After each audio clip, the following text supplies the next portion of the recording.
it's called Here we go, folks. The conversation happened More Omarosa of last year, just days after she was fired from the White House. A few notes, first of all, on what you will soon hear. Omarosa gave NBC News 4 audio clips. We are going to play them back to you. Our producer has heard the full version of that tape. We can tell you that these clips are in proper context. Also, during the audio you are about to hear, Lara Trump mentions a New York Times article written by the Times' Maggie Haberman. NBC News believes it is this article, published December 15th, one day before this conversation took place. The headline there, Omarosa leaving the White House suggests the show will go on, in which she suggests she has a story to tell. Let's get right to our guest. Omarosa Newman, former White House aide to President Donald Trump, also, perhaps you've heard, author of a new book. Before we get to the audio, I do want to ask you about the timing of the release of these tapes. Why today? You know, I think it's important as people question the credibility of everything that you see in Unhinged. That's what the right has been saying.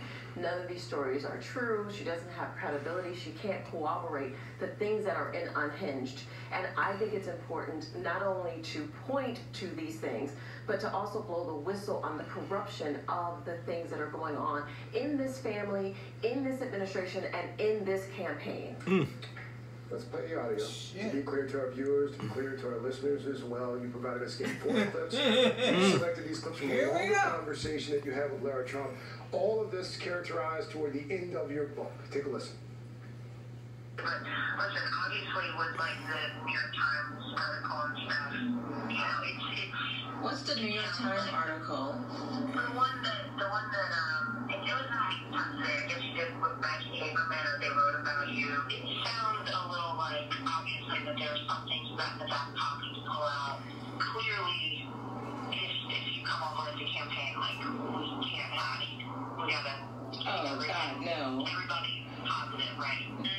So the only thing that we have to consider when we're talking salary as part of the campaign is concerned is that, as you know, everything is public. And all the money that we raise and that pays salaries is directly from donors, small dollar donors for the most part. So I know you were making $179 at the White House. And I think we could work something out where we keep you right along those lines. Specifically, let me see, I haven't even added up the numbers, but we were talking about like $15K a month. Let me see what that adds up to. 12. Yeah, so that's $180,000. Does that sound like a fair deal for you? In terms of your position specifically, I really feel like your position would require, you know, you to be able to be flexible in terms of where you are. Sometimes, you know, come to New York for occasional meetings, but I would love if you could, you know, occasionally go do speaking engagements and that sort of thing for us. I think you'd be awesome doing that. And so it doesn't really matter where you are. If you're comfortable staying in D.C., then, you know, we're more than happy to have you. We should point out here, no response so far from Lara Trump or the Trump campaign. We have reached out. We'll talk about the content of the tape in just a moment. But first of all, why give us those 4 selected clips and not just play out the entire conversation for people who are watching or listening who might be thinking you're hiding something? Well, first of all, I played the full entire conversation for your producers because that was important for them to verify. But I really wanted to undergird everything that's in this book. Everything you see in quotations can be verified, has been corroborated, and is documented. And these clips are specifically the outline of the scene that I have in Unhinged. Can you characterize what was left out of the tape that we played versus the tape that our producer listened to? You know, there was a lot of back and forth. I had a close relationship with this family. She reiterated that Donald Trump just loved me, this family loved me, that they wanted the best for me, they wanted me to come in, but she made it very clear that if I joined this campaign, that I would have to be quiet. I wouldn't be allowed to talk to reporters. I wouldn't be allowed to say anything against Donald Trump. She, as she stated in her own words, had to keep it positive. You can't be talking about those things. What is this thing you have in your back pocket? I saw this as an attempt to buy my silence, to censor me, and to pay me off $15,000 per month by the campaign. You saw this as hush money? Absolutely. Why do you think Lara Trump made this offer to you? If they just fired you, Why offer you $15,000 a month to come on in this ambiguous role? Well, that lends to a lot of questions. The president has said he's happy. I was fired. I'm a lowlife. I'm a dog. All these things. But then you find out behind the scenes they're saying how awesome I am and great I am and I should come on the campaign. So really, what is it? Which one of it is it? Is it that they supported me or did they want me out? He said he was happy I was fired. At first he said he didn't know I was fired, and then he tweets that he was happy that I was dismissed. This family can't keep their story straight.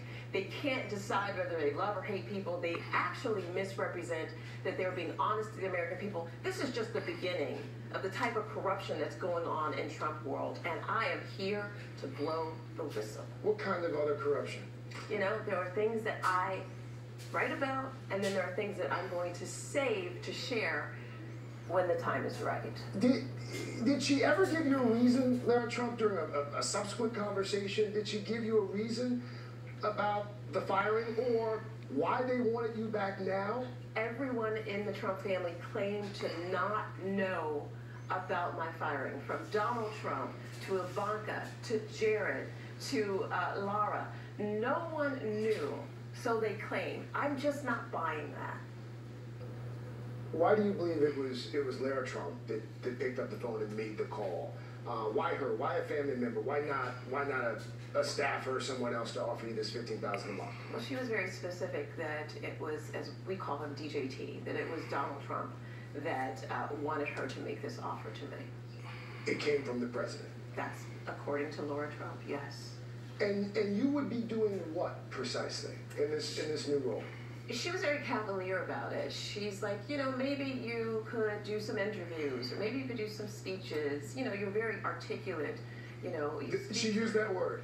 Yeah. She said you're articulate. You're so articulate. I've known you for a while. Did you find that at all offensive? Well, most people wouldn't realize that that is an insult to African Americans to call us articulate, as if we haven't mastered the language of the land. But she also was very cavalier. I could basically decide what I wanted to do and how I wanted to do it. And she stated in the recording, it didn't even matter where I worked, how often I worked, what I did. As long as I signed on the dotted line and accepted this $15,000 a month, it didn't matter to her what I did, what my title was, or what my role or responsibility would be in the campaign. We know that you've talked to the special counsel's office. Have you been contacted since you started releasing these tapes by the special counsel's office again? Now, you know I can't comment on that. Nor can I comment on the arbitration or the fact that Donald Trump has sent his entire force of his legal team, not only on me, but sending threatening letters to the publisher. He is completely unhinged. Pardon the pun, but what you're seeing is the unraveling of the 45th president of the United States. And why do you think he's coming after you so aggressively? Well, because he thought he could dismiss me. You know, he thought, you know, that I could be disposed of. But Donald Trump is wrong.